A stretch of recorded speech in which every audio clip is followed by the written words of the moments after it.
Elijah.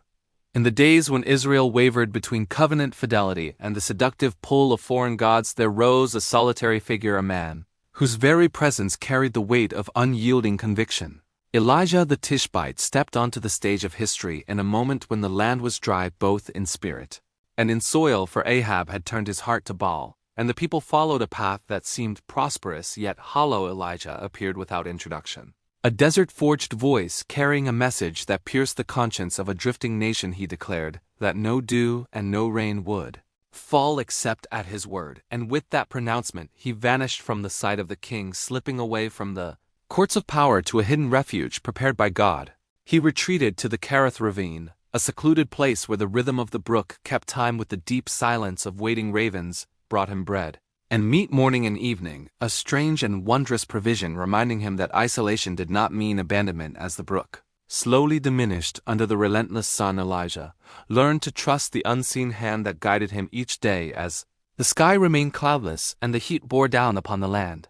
When the water finally disappeared entirely, God sent him to Zarephath, far beyond the borders of Israel, to a widow gathering sticks for a final meal. She prepared to bake the last of her flour, expecting death to follow for herself and her son. Her jar of flour nearly empty, her jug of oil barely coating its base.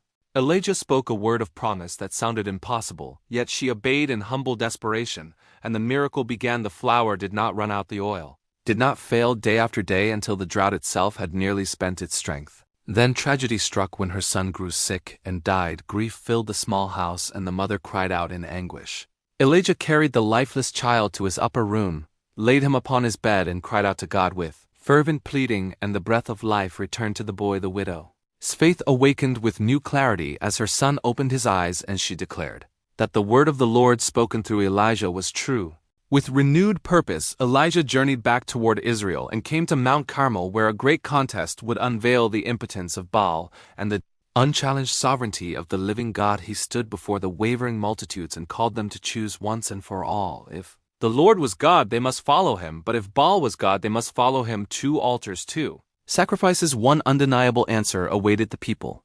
The prophets of Baal danced, shouted, and cut themselves with blades from morning until evening, yet no voice answered, no fire descended, no movement stirred upon their altar. Then Elijah repaired the altar of the Lord, placing 12 stones to recall the unity of the tribes. Though their hearts were divided, he drenched the sacrifice with water again and again until it filled the trench around it. Then he prayed a simple plea for God to reveal himself to the people, and fire fell from heaven, consuming the sacrifice, the wood, the stones, the dust, and even the water that surrounded it. The people fell on their faces, proclaiming that the Lord alone was God. The prophets of Baal were seized, and the mountain echoed with the sound of returning repentance.